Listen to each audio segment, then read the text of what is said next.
আজ আমি আলোচনা করব ভারতবর্ষের সর্বোচ্চ আয়ের 5টি মুভি নিয়ে, তো ভিডিওটি শেষ পর্যন্ত দেখতে থাকুন।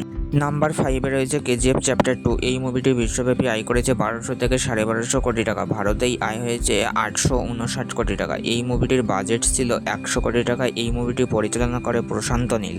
মুভিটি মুক্তি পায় 2022 সালে। নাম্বার 4-এ রয়েছে জুনিয়র এনটিআর ও রামচরণের অভিনীত RRR। মুভিটি বিশ্বব্যাপী আয় করেছে 1300 থেকে 1387 কোটি টাকা। ভারতেই আয় হয়েছে প্রায় 926। মুভিটির বাজেট ছিল 550 কোটি টাকা। এই মুভিটি পরিচালনা করে এস রাজামৌলি। 2022 সালে এই মুভিটি মুক্তি পায়। নাম্বার 3-এ রয়েছে আল্লু অর্জুনের অভিনীত পুষ্পা 2 মুভি। পুষ্পা 2 মুভিটি বিশ্বব্যাপী আয় করেছে প্রায় 1742 কোটি টাকা, যেখানে ভারতেই আয় হয়েছে প্রায় 1471 কোটি টাকা। এই মুভিটির বাজেট ছিল 400 থেকে 500 কোটি টাকা।